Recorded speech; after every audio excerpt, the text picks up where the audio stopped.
والسلام علیک یا رسول اللہ، الصلاۃ والسلام علیک یا رسول اللہ، الصلاۃ والسلام علیک یا حبیب اللہ، الصلاۃ والسلام علیک یا حبیب اللہ، الصلاۃ والسلام علیک یا نبی اللہ، الصلاۃ والسلام علیک یا نبی اللہ، وعلی آلک وعلی آلک واصحابک واصحابک یا نور یا اللہ نور اللہ، صلی اللہ تعالی صلی اللہ تعالی علیہ وسلم۔ علیہ وسلم۔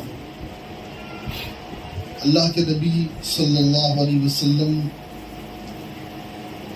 کی تعلیمات امت کے لیے روشنی ہے، ہدایت ہے، نجات کا ذریعہ ہے، اور اللہ رب العزت جل شانہ نے حضور کو معلم کائنات بنا کر کے پیدا کیا۔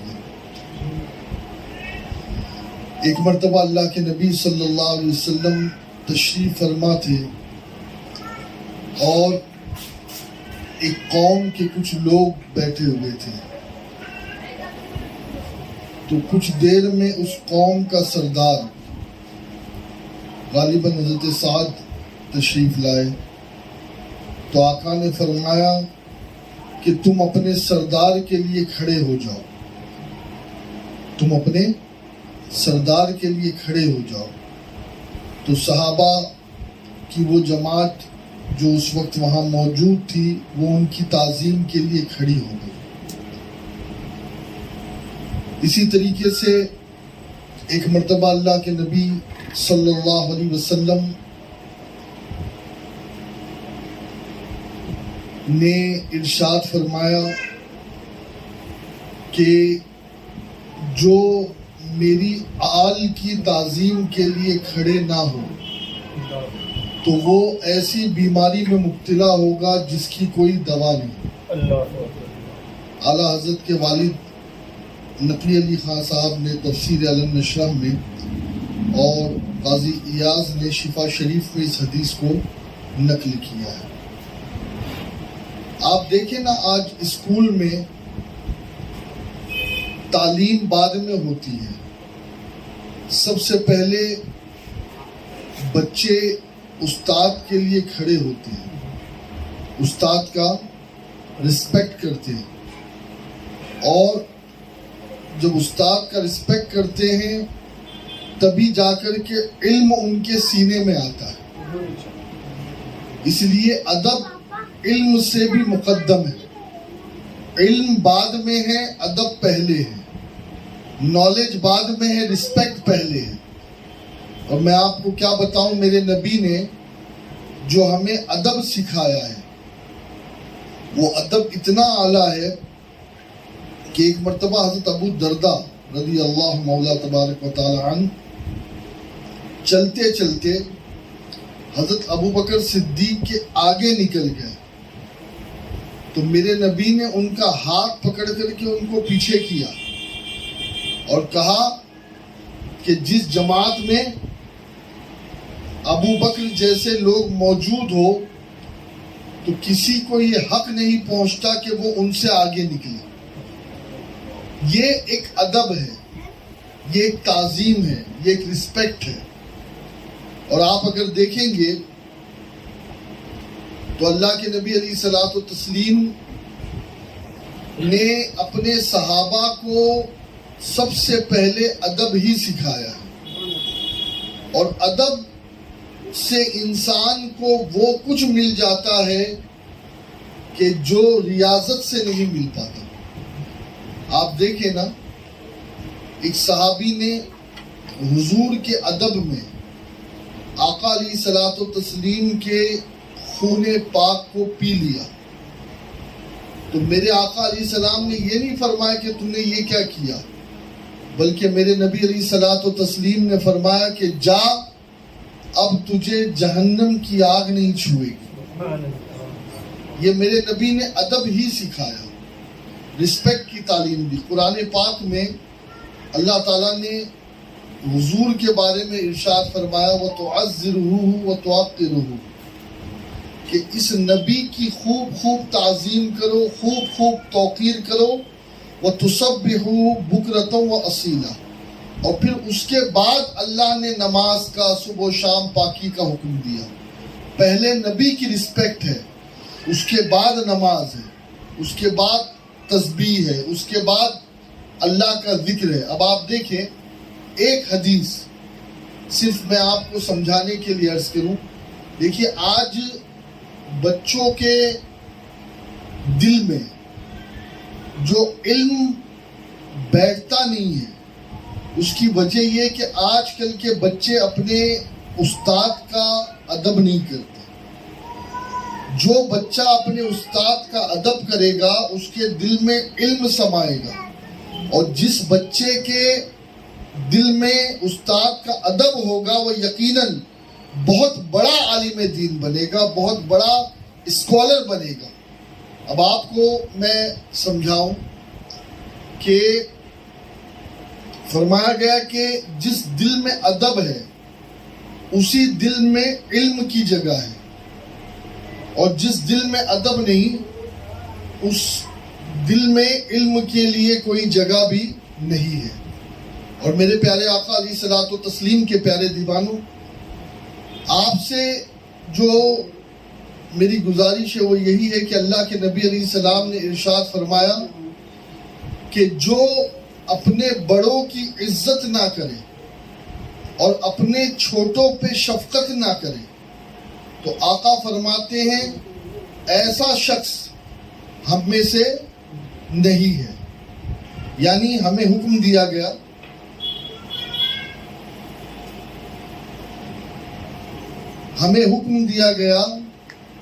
کہ ہم اپنے بڑوں کی عزت کریں اور ہم اپنے چھوٹوں پر شفقت کریں. اور اگر یہ بات ہمارے اندر نہیں ہے تو پھر ہم لوگ جو ہے وہ نبی پاک صلی اللہ علیہ وسلم کے فرمان کے مطابق حضور کی سوسائٹی میں نہیں ہے. ایک واقعہ میں آپ کو بتاؤں. مولا کائنات علی مرتضیٰ فجر کی نماز کے لیے مسجد کی طرف بڑھے. اب انہوں نے دیکھا کہ ایک بزرگ آدمی آہستہ آہستہ مسجد کی طرف بڑھ رہا ہے. آپ دیکھیں ادب کیا تھا کہ علی مرتضیٰ شیر خدا کرم اللہ وجہہ الکریم نے اس بزرگ کو اوورٹیک کرنا گوارا نہیں کیا کہ وہ بزرگ جا رہا ہے تو میں اس کو اوورٹیک کر لوں یا اس سے آگے بڑھ جاؤں. یہ گوارا نہیں کیا. اللہ کے نبی علیہ الصلوۃ والتسلیم نماز پڑھا رہے ہیں. جب دروازے پر پہنچا وہ شخص تو وہ مسجد میں نہیں گیا، وہ آگے بڑھ گیا. تو مولا کائنات نے آگے بڑھ کر دیکھا تو ایک مجوسی تھا، مسلمان نہیں تھا، وہ مجوسی تھا یا کوئی غیر مذہب کا تھا. خیر آپ نے تو ادب کیا بزرگ ہونے کی وجہ سے. اور یاد رکھیں کہ یہ جو سفید داڑھی والے ہوتے ہیں اللہ کے نبی فرماتے کہ اللہ ان سفید داڑھی والوں کو سیدنا ابو بکر صدیق کے صدقے میں بخش دے گا. میری امت کے بزرگ جو ہے وہ حضرت ابو بکر صدیق کے صدقے میں بخشے جائیں گے. اب اللہ کے نبی علیہ السلام نے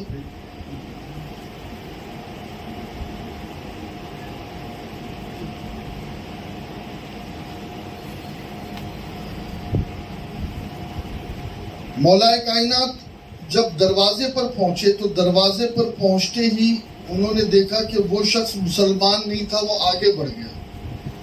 آپ مسجد میں داخل ہوئے تو اب آپ دیکھیں کہ حضور پہلی رکعت کے پہلے رکوع میں، پہلی رکعت کے پہلے رکوع میں حضور ہے. اللہ اکبر. میرے نبی صلی اللہ علیہ وسلم نے نماز مکمل کی اور صحابہ کی طرف رخ کر کر بیٹھ گئے. صحابہ حضور کو دیکھ رہے ہیں، حضور صحابہ کو دیکھ رہے ہیں، اور ایک کویشچن سب کے ذہن میں ہے. وہ کویشچن کیا ہے کہ آج پہلی رکعت کا پہلا رکوع بہت لمبا ہوا. پہلی رکعت کا پہلا رکوع بہت لمبا ہوا. لیٹ تو اتنا ہو گیا تھا کہ حضرت علی نے یہ سمجھا کہ آج شاید جماعت بھی ہاتھ نہیں لگے گی، کیونکہ آپ جانتے ہیں بوڑھا آدمی کتنا سلو چلتا ہے، تو اس کے پیچھے حضرت علی ادب میں چل رہے تھے، سلو سلو. یہاں پر یہ ہوا کہ حضور کو پہلی رکعت کے پہلے رکوع میں پایا، اور حضور نے بڑا لمبا رکوع کیا. اور آپ مسئلہ جانتے ہیں کہ اگر کوئی امام کو رکوع میں پا لے تو اس کی وہ رکعت کاؤنٹ ہوتی ہے، ٹھیک ہے، یعنی وہ اللہ اکبر بول کر کے رکوع میں چلا جائے مکمل، اور ایک تسبیح بول لے سبحان ربی العظیم، اور پھر امام کہے سمیع اللہ لمن حمدہ، تو وہ رکعت کاؤنٹ ہوتی ہے. اب حضور نے سلام پھیرا، صحابہ حضور سے عرض کرتے آقا ہماری کمر دکھ گئی، ہماری کمر دکھ گئی، آج تک کبھی اتنا لمبا رکوع آپ نے نہیں کیا جتنا لمبا رکوع میں آج آپ نے کیا، حضور کیا بات ہو گئی؟ تو آقا فرماتے ہیں کچھ اس سے پہلے جبریل آ گئے. آقا نے کہا مجھے جبریل نے پکڑا تھا، وہ مجھے اٹھنے نہیں دے رہے تھے، اور میں سبحان ربی العظیم سبحان ربی العظیم پڑھ رہا تھا. جبریل عرض کرتے آقا میری کیا مجال کہ میں آپ کو رو سکوں، یہ تو اللہ کا حکم تھا. اللہ نے فرشتے کو حکم دے دیا تھا کہ وہ سورج کو پکڑے رکھے، سورج کو نکلنے نہ دے. سورج بھی رکا ہوا ہے، حضور بھی رکوع میں رکے ہوئے ہیں، جبریل نے حضور کو روکا ہے، سورج کے فرشتے نے سورج کو روکا ہے. اب دوستو کیوں روکا ہے؟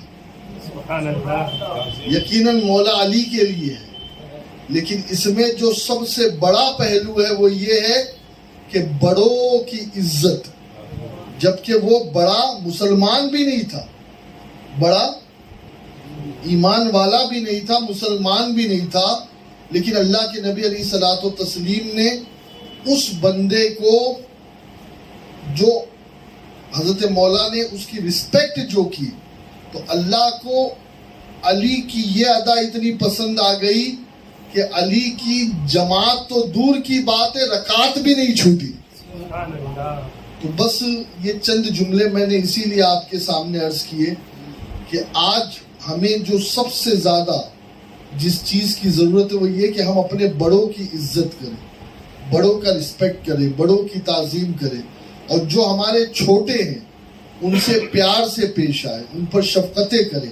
اور جب ہم ان سے پیار سے پیش آئیں گے، ان پر شفقتیں کریں گے، تو پھر یقیناً حضور نے ہمیں اپنی کمیونٹی میں رکھا ہے. اب ایک حدیث سن لیجیے آپ. آقا علیہ السلام مسجد نبوی شریف میں بیٹھے تھے، تشریف فرما تھے. ایک شخص آیا، سفید لباس، زلفیں، بالوں میں کنگھی کی ہوئی ہے، اور بالکل لگ رہا ہے کہ کسی دیہات سے یا باہر سے آیا ہے، لیکن سفر کے آثار اس کے بدن پر، چہرے پر نہیں ہیں. اب وہ شخص آیا اور آ کر کے حضور کے سامنے بیٹھ گیا، اور حضور کے گھٹنے سے اپنے گھٹنے ملا دیے، اور حضور کے گھٹنوں پر، زانوں پر اپنے دونوں ہاتھ رکھ دیے جھک کر، اور سوال کیا کہ اے محمد یہ بتائیے کہ ایمان کیا ہے؟ حضور نے جواب دیا، کہا یہ بتائیے اسلام کیا ہے؟ حضور نے جواب دیا. پھر کہا یہ بتائیے احسان کیا ہے؟ حضور نے جواب دیا. اب جب تینوں سوال کا جواب انہوں نے لے لیا حضور سے، تو وہ کیا کہتے؟ اے محمد آپ نے سچ کہا. لوگ حیران ہیں کہ سوال بھی پوچھ رہے ہیں اور حضور کو کہہ رہے کہ آپ نے صحیح کہا. پھر اس کے بعد وہ شخص اٹھے اور اٹھ کر کے وہ چلے گئے. تو حضرت عمر نے پوچھا یا رسول اللہ، یہ عجیب سائل تھا، عجیب سائل تھا کہ سوال بھی خود ہی کر رہا ہے اور آپ اس کو جواب دے رہے ہو تو کہہ رہے کہ آپ نے صحیح کہا. آقا بات سمجھ میں نہیں، یہ تھا کون؟ تو آقا نے فرمایا اے عمر یہ جبریل تھے جو تمہیں تمہارا دین سکھانے آئے تھے. اسلام، ایمان اور احسان. آج وقت نہیں ہے، یہ بہت لمبی حدیث ہے، انشاءاللہ کبھی اور میں آپ کو اس کی تفصیل سناؤں گا. بس اشارہ دے رہا ہوں کہ انہوں نے اسلام بھی سکھایا، ایمان بھی سکھایا اور احسان بھی سکھایا. اور جب وہ چلے گئے تو میرے نبی نے فرمایا کہ یہ جبریل تھے جو تمہیں تمہارا، بولی ہے، جو تمہیں تمہارا، یہ نہیں کہا کہ مجھے سکھانے آئے تھے. جملے پر غور، تمہیں تمہارا دین سکھانے آئے تھے. اب ایک چیز میں آپ سے پوچھوں، پہلے انہوں نے نبی کی بارگاہ میں سوال شروع کر دیا یا پہلے جا کر کے زانوئے ادب طے کیا؟ پہلے زانو ملائے، ہاتھ رکھا تاکہ دنیا والے سمجھ جائے کہ استاد محمد ہے، شاگرد جبریل ہے نا. اور پھر اس کے بعد 3 سوال کیے. تو اب حضور نے کیا کہا کہ یہ جبریل تھے جو تمہیں تمہارا دین سکھانے آئے تھے. پتہ یہ چلا کہ دین باتیں کرنے کا نام نہیں ہے، صرف باتیں کرنے کا، تقریر کرنے کا نام نہیں ہے، یا علم سیکھنے سکھانے کا نام نہیں ہے. دین نام ہے پہلے ادب کرنے کا اور اس کے بعد سیکھنا ہے. آپ سمجھیں نا، یعنی جبریل نے پہلے ادب کیا اور اس کے بعد علم کی باتیں کی. تو یاد رکھیں دوستو، علم اسی کے سینے میں آتا ہے کہ جو ادب کرنے والا ہے. اور جس کے پاس ادب نہیں ہے، رسپیکٹ نہیں ہے، تعظیم نہیں ہے، تو اس کے پاس دین بھی، بولیے، اس کے پاس دین بھی نہیں ہے. اللہ آپ کو، مجھے، سب کو دین سمجھنے کی توفیق عطا فرمائے. اور یاد رکھیں، جو بھی آپ کو بے ادب نظر آئے، یہ آپ دیکھیں نا، ان کو آپ کیا کہیں گے کہ جن گن من ادھینائک جیا ہے، اس پر تو ہاتھ کھڑے ہو جاتے ہیں. اور اگر وہیں صلاۃ و سلام نبی کی بارگاہ میں پیش کرنے کی باری آئے تو بھاگتے. اب ہم کیا سمجھیں گے ایسے لوگوں کو؟ ہاں، تو یاد رکھیں، ادب والوں کے ساتھ رہو گے تو ادب والے بنو گے. اور انشاءاللہ کبھی زندگی رہی تو یہ ایک بہت اہم اور امپورٹنٹ ٹاپک ہے. میں نے غالباً مکرانہ میں اسی موضوع پر جو ہے وہ بیان کیا تھا، شاید وہ نیٹ پر موجود ہو، آپ اس کو سنیے گا کہ دین میں ادب کتنا ضروری ہے. اور یاد رکھیں، یہ جتنے لوگ جو بے ادبی کرتے پھرتے ہیں نا، ایک دن ان کا خاتمہ خراب ہو. اس لیے کہ ایمان بھی اسی سینے میں بستا ہے جس سینے میں ادب موجود ہے. اور ادب کس کا؟ اللہ کا ادب، رسول اللہ کا ادب، اللہ کے ولیوں کا ادب، آل رسول کا ادب، اصحاب رسول کا ادب. یہ جن کے سینے میں ہوگا وہی لوگ پھلیں گے پھولیں گے. اللہ ہم سب کو ادب کی توفیق عطا فرمائے، ادب کرنے والا بنائے. آئیے قصیدہ بردہ شریف